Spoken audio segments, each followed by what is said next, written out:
শাস্ত্রসম্মত দান বলে মনে করতে পারলেন না, বরং উপলব্ধি করলেন এই দান করে তাঁর পিতা স্বর্গলাভ করতে পারবেন না, বরং মৃত্যুর পর তাঁর পিতার অধোগতি হবে। এটাই ছিল নচিকেতার উপলব্ধি। যে পিতাকে তিনি জন্ম অবস্থা থেকেই একজন অতি ঈশ্বর বিশ্বাসী এবং পবিত্র মানুষ বলে মনে করেছিলেন, যে পিতাকে দেবদ্বিজে ভক্তিপরায়ণ বলে মনে করেছিলেন, তার এই ধরনের আচরণ নচিকেতাকে খুবই অবাক করে তুলল।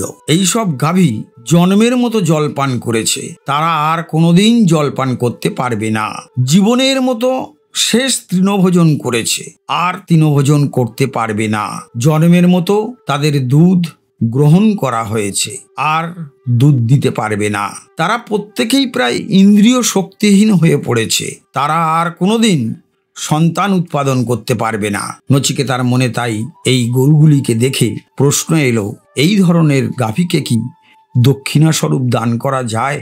যদি কোনো যজমান ভুলবশত এই কাজ করেন, তাহলে মৃত্যুর পর তার স্থান কোথায় হবে? তিনি এমন এক লোকে গমন করবেন যেখানে শুধুই আছে থাক থাক অমানিসার অন্ধকার। এই পাপ কাজের জন্য তাকে অনেক শাস্তি ভোগ করতে হবে। যে সমস্ত গাভীগুলিকে যজ্ঞের দক্ষিণা হিসেবে আনা হয়েছিল, তারা এত বৃদ্ধ হয়ে গেছে যে তাদের জলপানের শক্তি পর্যন্ত শেষ হয়ে গেছে। তারা কখনো আর ঘাস চিবিয়ে খেতে পারবে না, এমনকি এক ফোঁটা দুধও দিতে পারবে না।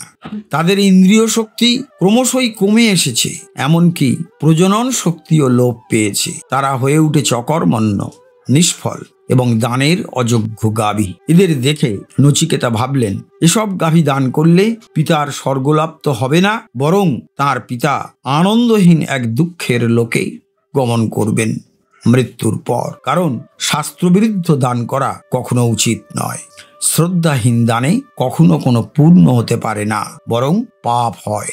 আমরা জানি মৃত্যুর পর মানুষ নিজের কর্ম অনুসারে বিভিন্ন লোকে স্থান পায়। যিনি পাপ কাজ করেন তার স্থান হয় নরকের অভ্যন্তরে, আর যিনি পুণ্য কাজ করেন তাকে যেতে হয় স্বর্গলোকে। এইসব লোকসমূহের মধ্যে কয়েকটি আলোকিত এবং কয়েকটি অন্ধকারাচ্ছন্ন আছে। আলোকোজ্জ্বল শিখার মধ্যে জ্ঞানের প্রজ্বলন আছে, কিন্তু অন্ধকারে আছে অজ্ঞানতার অন্ধকার। কতগুলি লোকে আছে সুখ ও সমৃদ্ধি, আবার কতগুলি লোকে রয়েছে শুধু দুঃখ দুঃখ এবং দুঃখ।